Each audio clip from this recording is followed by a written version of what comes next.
கர்த்தரும் இரட்சகருமாய் இருக்கிற இயேசு கிறிஸ்துவின் நாமத்தினாலே உங்களை வாழ்த்துகிறோம், ஆசீர்வதிக்கிறோம். प्रभु और उद्धारकर्ता यीशु मसीह के नाम से आप सबको आशीष करते கர்த்தருடைய हैं வேதத்தை நாம் தியானிப்போம், சத்தியத்தில் நிலைத்திருப்போம். और प्रभु के वचन को हम ध्यान करेंगे और सत्य में स्थिर रहेंगे சத்தியம் நம்மளை விடுதலையாக்கும். और सत्य हमें छुड़ाएगा। நம்முடைய தியானத்துக்காக हमारे ध्यान के लिए 1 தீமோத்தேயுவின் புத்தகம் पहला तीमोथी का किताब முதல் அதிகாரம் पहला अध्याय 9வது வசனம். 9वां वचन।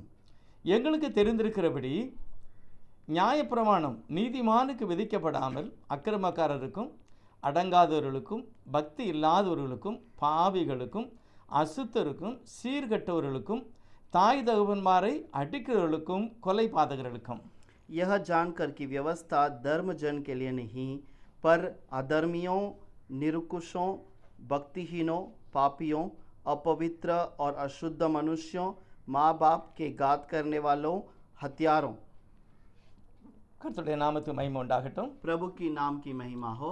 தேவனுடைய வசனம் ஆசீர்வாதம் உள்ளது. और प्रभु का वचन आशीषित किया हुआ है। நியாயப்பிரமாணம் அவசியமா இல்லையா? व्यवस्था जो है अवश्य है या नहीं, ஆனா ஆண்டவர் சொல்லும்போது சொல்கிறார், लेकिन प्रभु जब कहता है நியாயப்பிரமாணத்தில் உள்ள ஒவ்வொரு வசனமும் ஒவ்வொரு வார்த்தையும் உறுப்பும் அழியாது நிறைவேறும். व्यवस्था की हर एक बातें, वो हर एक शब्द नाश न होगा परंतु वो पूरा होगा। ஆகவே நியாயப்பிரமாணம் ரொம்ப அவசியம்.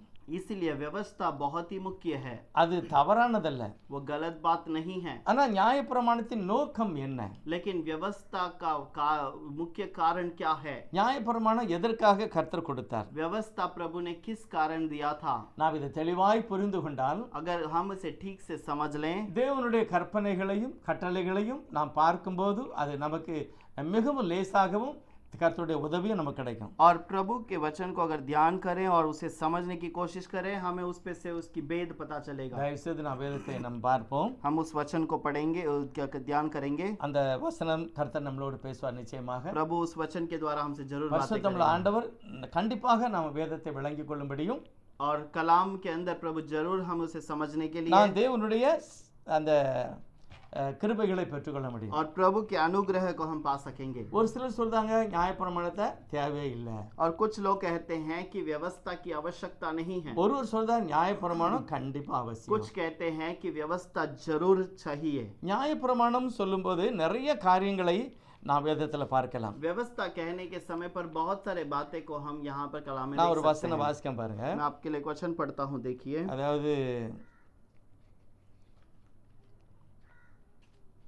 வேதாகமத்துல कलाम के अंदर யாத்ராகம புஸ்தகத்துல निर्गमन का किताब தேவன் தன்னுடைய ஜனங்களை பார்த்து சத்தியத்தை அவர்களை வாசிக்க சொல்லும்போது, அதாவது உபாகமம் 11வது அதிகாரம் व्यवस्था विवरण 11वां अध्याय के अंदर முதல் வசனம், पहला वचन। உபாகமம் 11. व्यवस्था विवरण 11 वचन 11वां अध्याय। அதுல ஆண்டவர் 4 விதமான காரியத்தை சொல்லுகிறார். इसके अंदर प्रभु 4 प्रकार की बातों को ஆனா कहता है। நாலுமே ஒரே மாதிரி தான் நமக்கு தெரியும். लेकिन वो चारों बातें एक ही समान हमें जान ஆனா पड़ती है। நாலும் 4 விதமான காரியம். लेकिन चारों चीजें 4 अलग अलग प्रकार की बातें हैं। முதல் வசனம் வாசிக்க பாருங்க. पहला वचन पढ़ते நீ हैं। உன் தேவனாய கர்த்தரிடத்தில் அன்பு கூர்ந்து और तू अपने प्रभु परमेश्वर पर प्रेम रख அவருடைய பிரமாணங்களையும் और उसकी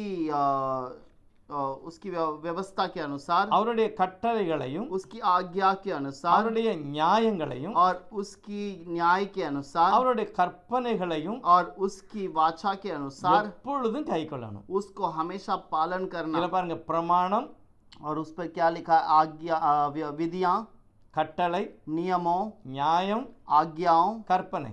और नित्य उसे पालन இது करना है। எல்லாமே நமக்கு ஒரே மாதிரி தானே தெரியும். ये सब बातें हमें एक ही समझ पड़ता है। ஆனால் அப்படி ஒரே மாதிரி இல்ல, 4 காரியங்களை சொல்லுகிறது. ये चारों एक बात नहीं बल्कि 4 अलग अलग प्रकार की बातें हैं। ஒரு சட்டம் இருக்கிறது வேதத்துல. और एक विधि है इस कलाम के अंदर। தெய்வத்தை விட்டு நீங்கள் இன்னொன்றை தொழுது கொள்ள முடியாது. और उस खुदा को छोड़कर और आप किसी और का नमन அவரை नहीं कर மட்டுமே सकते। நீங்கள் ஆராதிக்க வேண்டும். केवल उसी की आराधना करनी है। அவருடைய அந்த பிரமாணத்தின்படி அந்த பிரமாணம் ஒவ்வொரு காலத்திலும் தேவன் பிரமாணம் கொடுக்கிறார். और हर समय पर प्रभु एक नियम देता है। மோசேயின் காலத்துல பலி முறை இருந்தது. मूसा के समय पर बलि चढ़ाने का एक रीति था। இயேசு கிறிஸ்து வரும் வரைக்கும் அது அப்படியே நடைமுறையில் இருந்தது. यीशु मसीह के आने तक वो उसी प्रकार चलता रहा। இயேசுவானவரும் கூட ஒரு குஷ்டரோகியை சுகமான ஒண்ணு சொல்லுகிறார். यीशु मसीह ने भी तुरंत एक कोढ़ के बीमार के व्यक्ति को चंगा करने का कहता है। மோசேயின் நியாய பிரமாணத்தின்படி நீ போய் பலி செலுத்து என்றார்.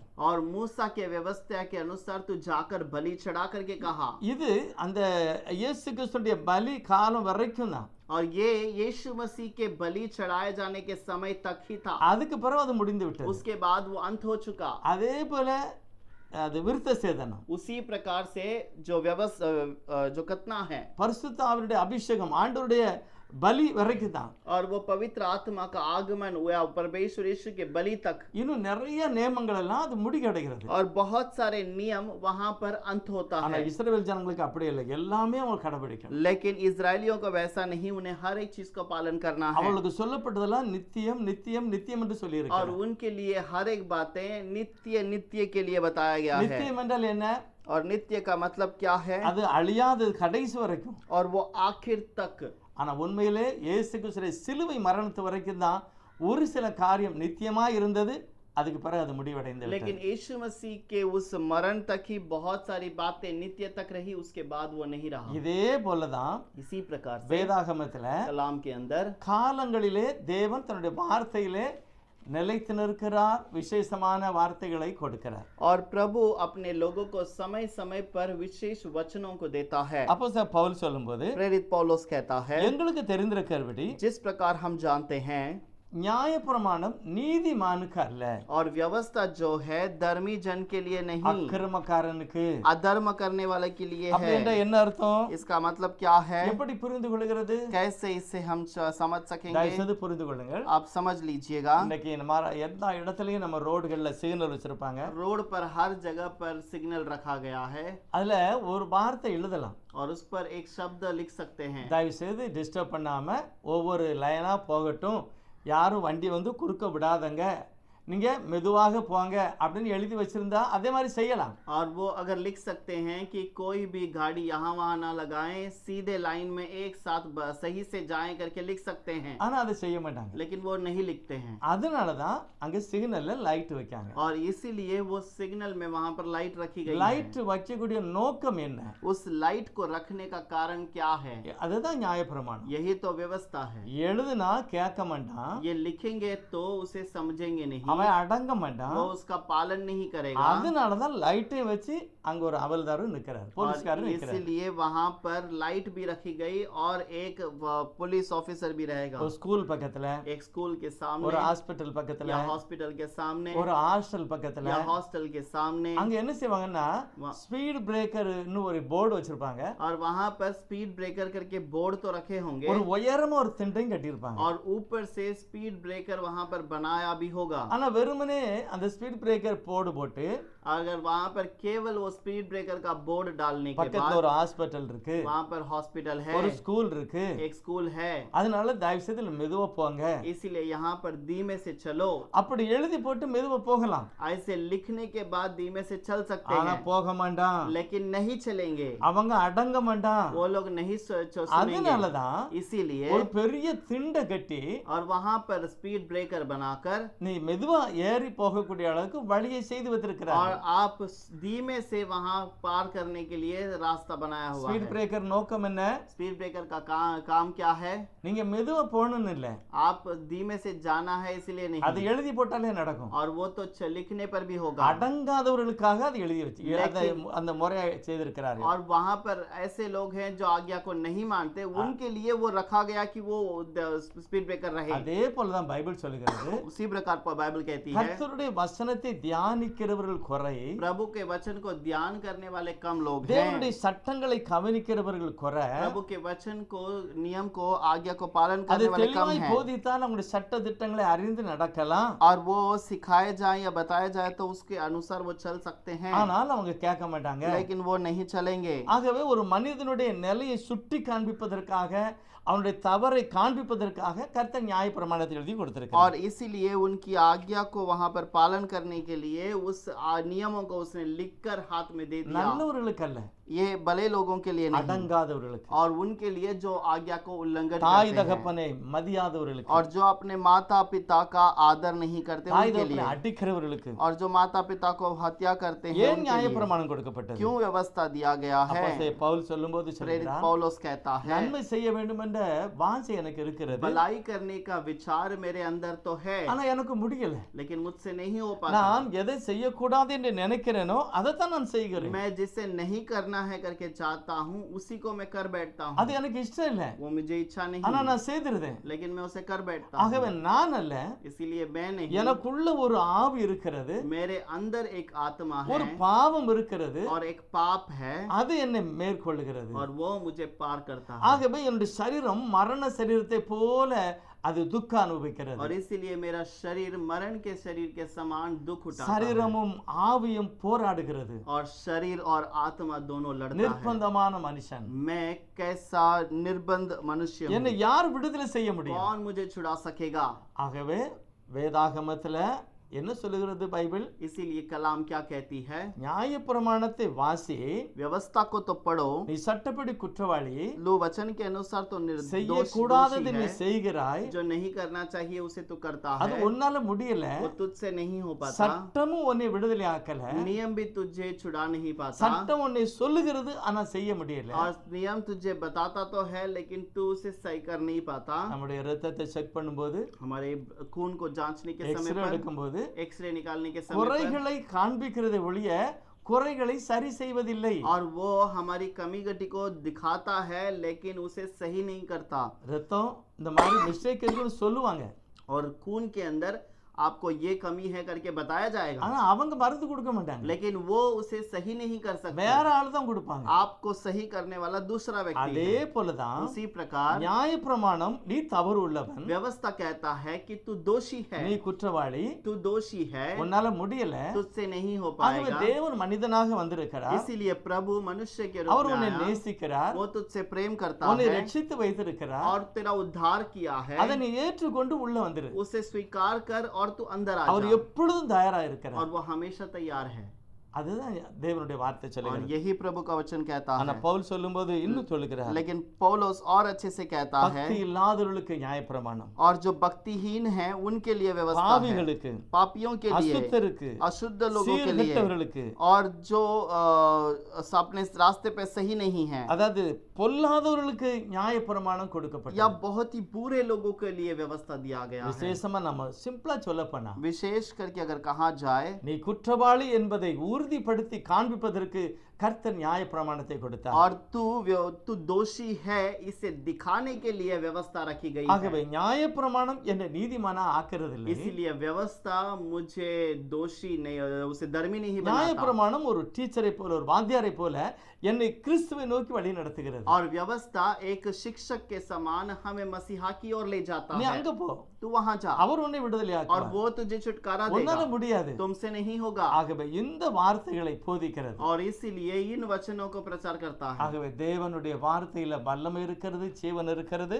और इसीलिए प्रभु के वचन में वह सामर्थ्य है और जीवन है। நான் குறைவுள்ளவன், और मैं कमी घटी का हूँ, என்னை சரி செய்கிறவர் கிறிஸ்து இயேசுவே. मुझे सही करने वाला केवल मसीहा அவர்தான் यीशु है। என்னை விடுதலை ஆக்குவதற்காக தன்னுடைய இரத்தத்தையே और சிந்திருக்கிறார். वही मुझे सही करने के लिए उसने क्रूस पर अपने लहू को बहाया। கலாத்தியர் 3வது அதிகாரத்துல गलातियों का किताब 3रा अध्याय, பவுல் பரிசுத்த ஆவி நிறைவோடு ஒரு காரியங்களை சொல்லுகிறார். पौलुस पवित्र आत्मा से बढ़कर कुछ बात को कहता है।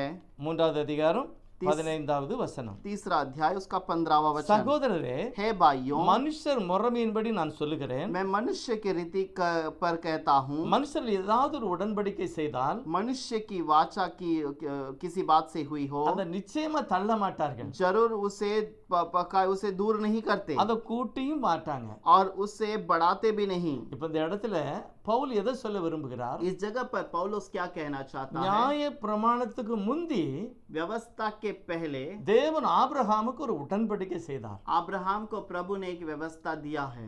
உடன்படிக்கை தான் ரெண்டாவது, வாக்குத்தத்தம் முந்தி உள்ளது. और व्यवस्था दूसरा है और वागदान जो है वो पहला है। கர்த்தர் தன்னுடைய அன்பை வெளிப்படுத்தும்படி அவனை பார்த்து பேசுகிறார், நான் உன்னை ஆசீர்வதிக்கவே ஆசீர்வதிப்பேன். और प्रभु प्रेम करने के कारण पहले कहता है मैं तुझे आशीष करूंगा ही करूंगा, ஆனா அதுக்கு பிறகு நியாயப்பிரமாணம் வருது. लेकिन उसके बाद व्यवस्था आता है। இந்த வார்த்தை சொல்கிறது பாருங்க. ये वचन कहता है ஆபிரகாமுக்கும் அவருடைய சந்ததிக்கும் வாக்குத்தத்தங்கள் பண்ணப்பட்டன. अब्राहम के और उसके संतान को व्यवस्था प्रतिज्ञा के अनुसार व्यवस्था आना- आशीष दी गई। உன் சந்ததி என்று அநேகரை குறித்து சொல்லாமல் உன் சந்ததிக்கு என்று ஒருவனை குறித்து சொல்லியிருக்கிறார். और उसने उसके वंश को करके एक को कहा, बल्कि वंशों को करके बहुतों को नहीं कहा। பிரியமானவர்களே, அந்த சந்ததி கிறிஸ்து. और वो वंश केवल मसीहा है। நாம் புரிந்து கொள்ளுவோம். हम समझ लेंगे। கர்த்தர் ஒரு வார்த்தையை ஆபிரகாமுக்கு சொல்லுகிறார். प्रभु एक वचन को अब्राहम को कहता है, உனக்குள்ளாக ஒரு சந்ததி வரப்போகிறது. तेरे अंदर एक वंश आएगा அதுதான் கிறிஸ்து. और वो मसीहा है। அவர் வந்து और वह आकर ஒவ்வொரு மனிதனையும் விடுதலை ஆக்குவதற்கு ஒரு புதிய உடன்படிக்கை செய்ய போகிறார். हर एक मनुष्य को छुटकारा देने के लिए एक वहां पर व्यवस्था करने वाला है। கலாத்தியர் 3:17 பார்ப்போம். गलातियों का 3:17 पर देखते ஆதலால் हैं। நான் என்ன சொல்கிறேன் என்றால், पर मैं यहाँ क्या कहता हूँ, கிறிஸ்துவை முன்னிட்டு और जो परमेश्वर मसीहा को आगे ठहराते हुए தேவன் முதலாவது ஆபிரகாமுக்கு உடன்படிக்கை வார்த்தையினால் கொடுத்தார். पहले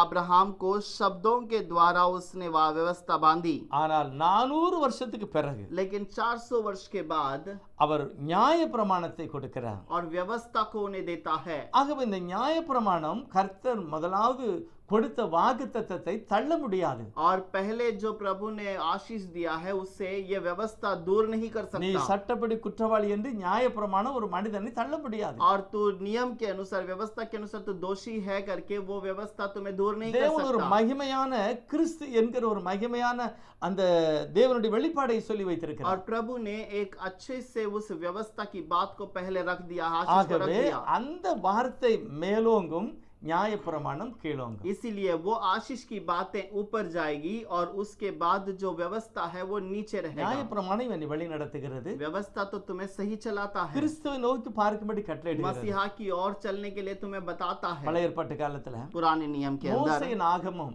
எழுதப்படும் போது मूसा का व्यवस्था लिखाए जाने के யாத்திராகமம் समय पर 25 இருந்து 28 வரைக்கும் பார்க்கும்போது निर्गमन के अंदर 25 के से लेकर 30 அந்த तक உடன்படிக்கை பெட்டிக்கு செய்கிற ஆசரிப்பு கூட எல்லா முறைமைகளையும் கர்த்தர் சொல்லும்போது और उस वाचा के संदूक को बनाए जाने के सब तरीके बता देने के बाद கிருபாசனம் மேல இருக்கிறது, நியாய பிரமாணம் கீழே இருக்கிறது. और अनुग्रह का हासन ऊपर है और व्यवस्था जो है वो नीचे रखी गई। அப்பமே கர்த்தர் அப்படி வேறுபடுத்தி வைத்திருக்கிறார். प्रभु ने पहले ही उसे उसको स्थान पर रखा है நியாய பிரமாணம் இருக்கிறது, அது கீழே இருக்கிறது. और वो व्यवस्था रखा गया है वो नीचे है, ஆனா தேவ கிருபை மேல இருக்கிறது. लेकिन अनुग्रह का हासन ऊपर है। ஆகவேதான் எபிரேயர்கள் நிருபத்துல பவுல் சொல்லும்போது, और इसलिए इब्रानियों की किताब में पौलुस जब कहता என் है, பிரியமான சகோதரர்களே, हे मेरे प्रिय भाइयों நீங்கள் உள்ளே வாருங்கள், तुम अंदर आ जाओ, மகா பரிசுத்த ஸ்தலத்தில் வாருங்கள். महापवित्र स्थान के अंदर आ இயேசு जाओ। நமக்காக முன்னே போயிருக்கிறார். और यीशु हमसे पहले अंदर நீங்க जा அவருக்கு चुका। பின்னால உள்ள வந்துருங்க. तुम उसके पीछे तुरंत अंदर आ பாவிகள் जाओ நிக்கக்கூடிய இடத்துல நிக்காதங்க. और पापी खड़े रहने के स्थान पर न மகா रहो, பரிசுத்த ஸ்தலத்துல महापवित्र स्थान அந்த पर। படுதாக்கு உள்ள और उस पर्दे के அங்க भीतर தேவ மகிமை இருக்கிறது. वहां पर प्रभु की महिमा है கிருபாசனத்துல கர்த்தருடைய பிரசன்னம் और இருக்கிறது. वहां पर कृपा अनुग्रह के आसन पर प्रभु का கர்த்தர் अनुग्रह है। பேசுகிறார். प्रभु बातें करता அங்க है, வாங்க. वहां पर तुम आ जाओ। எபிரேயர் 10:19 சொல்கிறது, इब्रानियों का 10:19 कहता है, கிறிஸ்துவானவர் मसीहा தமது மாமிசத்தின் திரையின் வழியாய் अपने मांस के उस पर्दे के ஒரு भीतर புதிய மார்க்கத்தை உண்டு பண்ணியிருக்கிறார். கிறிஸ்தவ மார்க்கம். एक नए मार्ग को बनाया, मसीहा का मार्ग। அதுதான் நீ மனம் திரும்பும்போது கர்த்தர் இரத்தத்தினால கழுவி உன்னை நீதிமானாய் और மாற்றுகிறார். वही मन फिराने के समय पर प्रभु लहू से धोकर तुम्हें शुद्ध करता है। ஆகவே நியாயப்பிரமாணத்தின் நோக்கத்தை நாம் புரிந்து கொள்ள और வேண்டும். इसीलिए व्यवस्था की गहराई को हमें समझना है। கலாத்தியர் 3:18 गलातियों का 3:18। அன்றியும் சுதந்திரமானது நியாயப்பிரமாணத்தினாலே உண்டானால் और क्योंकि जो यदि मिरस व्यवस्था से मिली है அது வாக்குத்தத்தத்தினாலே உண்டாயிராது. तो फिर प्रतिज्ञा से नहीं, ஆனால் நம்முடைய ஆண்டவர் ஆபிரகாமுக்கு வாக்கெல்லாம் கொடுத்தாரு. परंतु अब्राहम को उसने पहले ही आशीष दे दिया था। ஆனா ஏன் அது நிறைவேறல? क्यों वो पूरा नहीं हुआ? பவுல் சொல்லுகிறார், पौलुस कहता है, அந்த வாக்குத்தத்தத்தை பெறப்போகிற ஒரு சந்ததி இன்னும் வரவில்லை. क्योंकि उस वाग्दान को पाने वाला संतान तब तक आया न था, கிறிஸ்தவ இரத்தத்தினால் கழுவப்பட்ட அந்த குடும்பம் இன்னும் வரவில்லை. क्योंकि लहू से, मसीहा के लहू से धोए गए वो संतान अभी तक आया नहीं, விசுவாசத்தை ஏற்றுக்கொள்ளக்கூடிய ஒரு சந்ததி இன்னும் வரவில்லை. विश्वास को पाया हुआ वो संतान अभी तक आया தேவன் नहीं, மாம்சத்தில் இன்னும் வெளிப்படவில்லை. और प्रभु अभी तक मांस में प्रकट न हुआ, அது வரைக்கும் तब तक இந்த சந்ததிக்கு நியாயப்பிரமாணம் டெம்பரவரியாய் கொடுக்கப்பட்டது. और ये संतान के लिए व्यवस्था दिया गया। 19வது வசனம், 19वां वचन, அப்படியானால் तब फिर நியாயப்பிரமாணத்தின் நோக்கம் என்ன? व्यवस्था क्यों दी गई है? வாக்குத்தத்தத்தை பெற்ற சந்ததி வரும் வரைக்கும் वह तो अपराधियों के कारण जो அது बाद में आने वाली அது है, அக்கிரமக்காரர்களின் நிமித்தம் वो अधर्म के लोगों के कारण, அது கூட்டப்பட்டு மத்தியஸ்தன் கையிலே கொடுக்கப்பட்டது. और वो देकर मध्यस्थ के हाथ पर ठहराया गया। நாம் புரிந்து கொள்வோம். हमें ठीक से समझना है। இதை விட பவுல் இன்னொரு காரியத்தை சொல்கிறார். इससे भी अच्छे से पौलुस और एक जगह पर 1 कहता है, தீமோத்தேயுவின் புத்தகத்துல पहला तीमोथी का किताब அந்த முதல் அதிகாரம் और वो पहले अध्याय के अंदर நியாயப்பிரமாணம் இன்னும் ஒரு ஆளை குறித்து பேசுகிறார். व्यवस्था और एक आदमी के बारे में बताता है, அதை நாம் தியானிப்போம். उसे ध्यान करेंगे। 1 தீமோத்தேயுவின் புத்தகம் 1வது அதிகாரம் पहला तीमोथी का पहला अध्याय 11வது வசனம். 11वां वचन। நியாயப்பிரமாணத்தை குறித்து மேன்மை பாராட்டுகிற ஜனங்களை பற்றி பேசுகிறார். और व्यवस्था से घमंड करने वाले लोगों के बारे में அப்போஸ்தலர் कहता பவுல் है। தேவனால் ஏற்படுத்தப்பட்ட ஒரு நல்ல அப்போஸ்தலர். प्रेरित पौलुस परमेश्वर की ओर से नियुक्त किया गया एक मुख्य அவரே प्रेरित है। சொல்லுகிறார், புறஜாதிகளுக்கு நான் பிரதான அப்போஸ்தலன். वो कहता है अन्य जातियों के लिए मैं एक मुख्य கொலோசியர்கள் நிருபம் प्रेरित हूँ। 1:28 சொல்லுகிறார். कोलोसियों के किताब के अंदर 1:18 में कहता है, அவர் மேல இருந்து சில வசனங்களை சொல்லும்போது சொல்கிறார், கிறிஸ்துவானவர் சபைகளிலே ஒரு சில காரியங்களை விட்டு வைத்திருக்கிறார், நான் அதை நிறைவேற்றுகிறேன். और मसीहा कुछ बातों को छोड़कर रखा है ताकि मैं उसे पूरा करूं। தேவன் அப்படிப்பட்ட மகிமையான ஒரு ஊழியத்தை பவுலுக்கு और கொடுத்திருக்கிறார். वैसे महिमा की सेवकाई को प्रभु ने पौलुस के हाथ में அவர் दिया। சொல்லுகிறார், वो कहता है, எனக்கு கொடுக்கப்பட்ட சுவிசேஷத்தின்படியே கர்த்தர் நியாயந்திருக்க போகிறார். और मुझे जो व्यवस्था दी गई है उसी के अनुसार प्रभु न्याय करेगा। ஆகவே எனக்கு கொடுக்கப்பட்ட சுவிசேஷம் और इसीलिए मुझे जो दिया गया वो सुसमाचार யார்கிட்டயும் நான் கற்றுக்கொள்ளல, मैं किसी से नहीं सीखा, சீசர்களிடத்துல கற்றுக்கொள்ளல, किसी चेलों से नहीं ஒரு सीखा, பைபிள் காலேஜ்ல நான் படிக்கல. कोई बाइबल कॉलेज में मैंने नहीं இயேசு सीखा, கிறிஸ்து எனக்கு அதை கற்றுக் கொடுத்தார். मसीहा यीशु ने मुझे उसे सिखाया है। அவர் கொடுத்த உபதேசம், அவர் கொடுத்த ஞானஸ்நானம் எல்லாமே அப்போஸ்தலர் 2வது அதிகாரத்தை சார்ந்ததாகவே இருந்தது. और उसकी ओर से दिया गया व्यवस्था, उसकी ओर से दिया गया सब बातें जो है उस व्यवस्था के साथ में जुड़ी हुई थी। அந்த அப்போஸ்தலர் 2வது அதிகாரத்தை சார்ந்திருந்தது. और उस जो प्रेरित दूसरे अध्याय के साथ में जुड़ा हुआ था। பேதுரு பவுலும் ஒருவர் சந்திக்காம இருக்கும்போதே, प्रेरित और पौलुस और पतरस एक साथ मिलकर बातें करने के பிரியமானவர்களே, पहले நாம் தெளிவாய் புரிந்து கொள்வோம். हमें ठीक से समझना பேதுரு है। இயேசு கிறிஸ்து கூட இருந்தார். और पतरस प्रभु यीशु के साथ में रहा। அபிஷேகம் நடக்கும்போது அப்போஸ்தலர் 2ல கூட இருந்தார். और जब अभिषेक हुआ था तब प्रेरित दूसरे अध्याय में वो वहां पर ஆனா था। பவுல் இயேசு கிறிஸ்து கூட இல்ல, அபிஷேகம் நடக்கும்போது இல்ல. लेकिन पौलुस जो है प्रभु के यीशु के साथ में भी न था, ना वो अभिषेक पाने के समय पर था। ஆனா அவர் சொல்லுகிறார், இயேசுவானவர் எனக்கு கற்றுக் கொடுத்தார். लेकिन वो कहता है यीशु ने मुझे सिखाया। அதுதான் சத்தியம். और यही सत्य है। அவர் எப்படி கற்றுக் கொடுத்தா நான் உறுதிப்படுத்த முடியும்? कैसे उसने सिखाया करके हम निर्णय இயேசு कर கிறிஸ்து सकते தான் हैं? கற்றுக் கொடுத்தாருன்னா எப்படி உறுதி? यीशु ही सिखाया तो हम कैसे उसका பவுல் निर्णय कर செய்த सकते हैं? அதே போதனையை பேதுரு செய்தார். और पौलुस की जो प्रचार थी वही प्रचार पतरस भी कर रहा பேதுரு था। எப்படி ஞானஸ்நானம் கொடுத்தாரோ அப்படியே பவுலும் கொடுத்திருக்கிறார். और जैसे पतरस ने बपतिस्मा दिया वैसे ही पौलुस ने भी இப்போ बपतिस्मा நமக்கு दिया। புரிந்து கொள்ளும், இந்த ரெண்டு பேருக்கும் தகப்பன் ஒண்ணு. अब हम समझ सकते हैं इन दोनों का पिता जो है एक था। ஆவிக்குரிய தகப்பன் ஒண்ணு.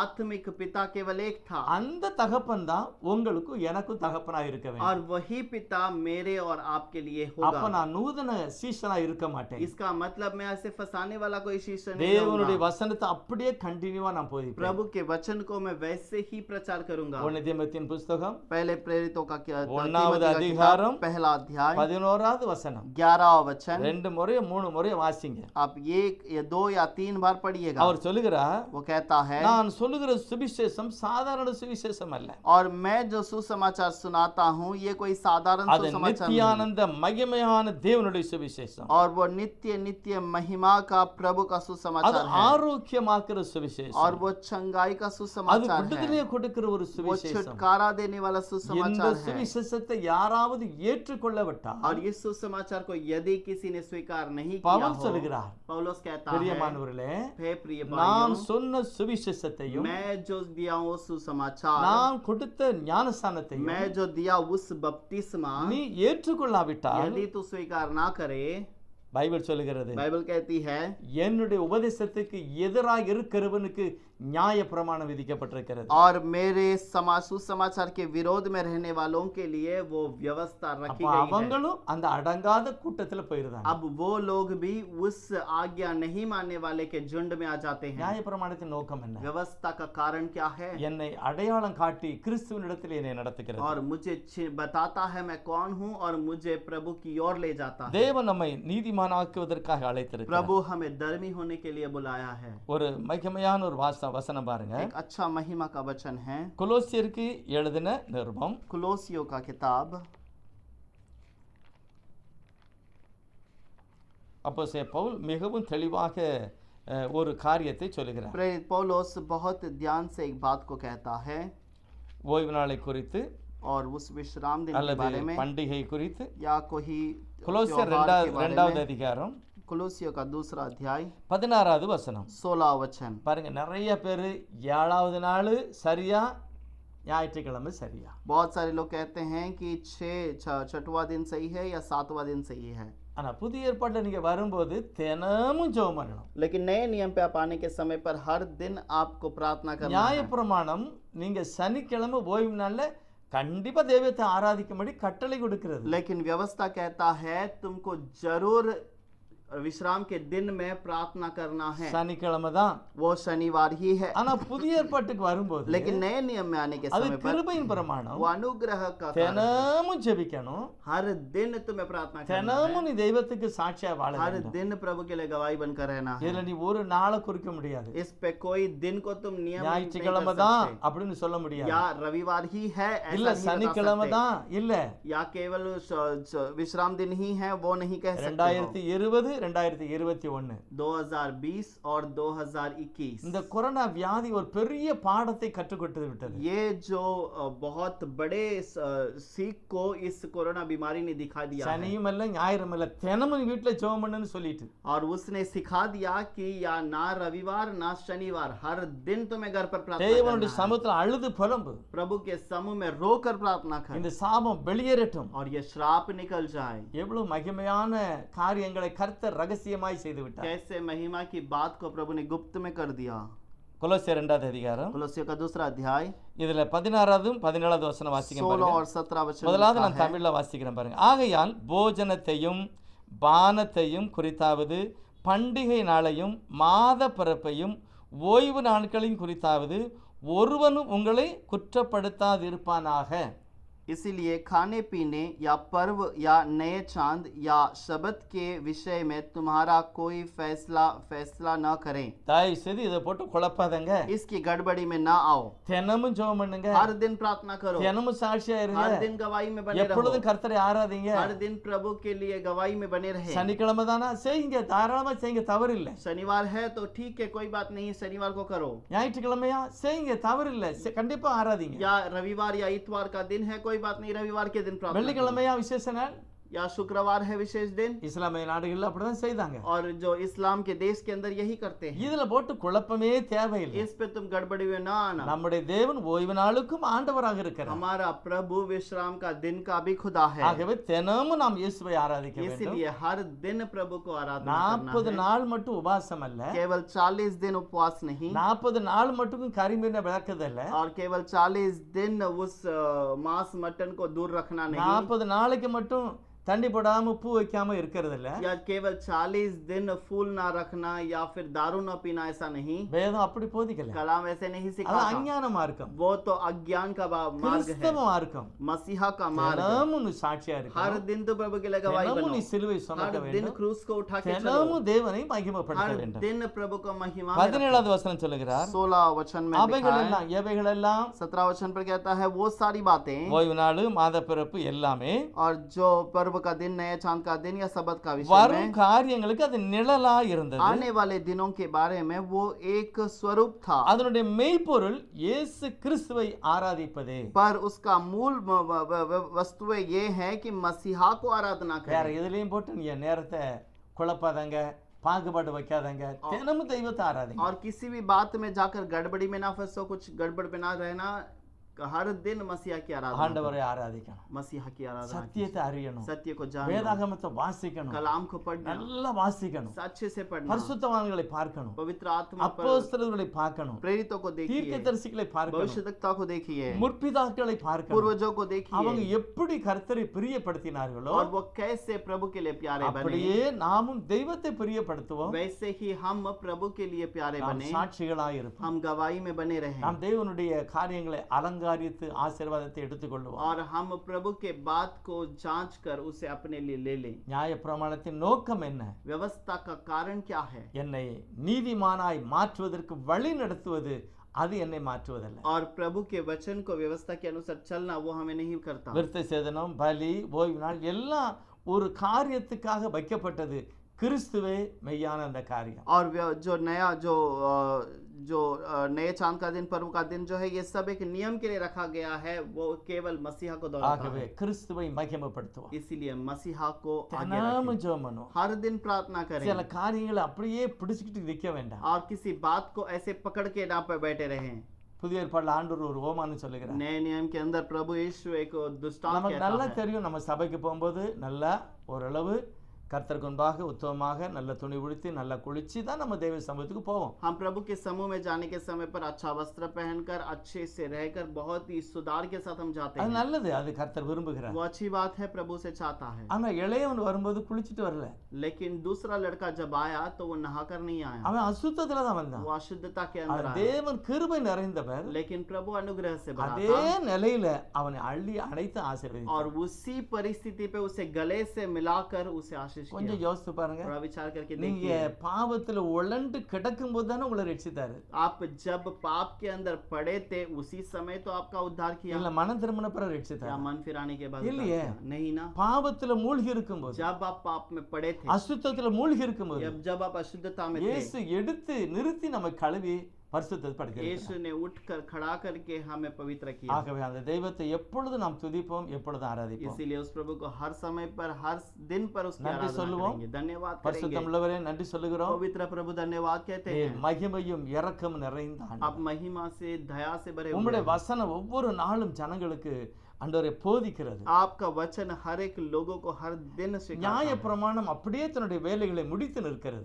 व्यवस्था अपने काम को वैसे ही पूरा करता அது है, அழியாது. वो नाश नहीं ஆனால் होता. தேவனுடைய வாக்குத்தத்தங்களோ लेकिन प्रभु का वाग्दान என்னை நித்தியத்துக்கு நேராய் हमें நடத்துகிறது. नित्य की ओर चलाता அப்படிப்பட்ட है. வசனம் எங்களை வழி நடத்தட்டு, ஆசீர்வதிக்கட்டும். वैसा वचन हमें चलाए, आशीष இந்த कीजिए. வார்த்தைகளை கேட்கிற ஒவ்வொரு மனிதனும் கூட इन बातों को सुनने वाले हर एक நித்திய मनुष्य ஜீவனை நோக்கி நடக்கட்டும். नित्य जीवन की ओर चले. வாழ்க்கையில் உள்ள எல்லா போராட்டங்களும் மாறட்டும். जीवन की हर एक परिस्थिति बदल जाए, வியாதிகள் மாறட்டும், बीमार बदल வறுமை जाए, மாறட்டும். कंगाल पर निकल जाए. கிறிஸ்துவின் கிருபை நிறைந்த ஆசீர்வாதத்தினால் நிரப்புங்க. मसीहा का हर एक बातें दूर किया जाए. இயேசுவே உம்முடைய ஆசீர்வாதத்தினால் உம்முடைய பிள்ளைகள் நிரப்பப்படட்டும். यीशु आपके आशीष के साथ में आपके बच्चे भर जाए. இயேசு கிறிஸ்துவின் நாமத்தில் பிதாவே. यीशु मसीह के नाम से मांगते हैं पिता, आमीन.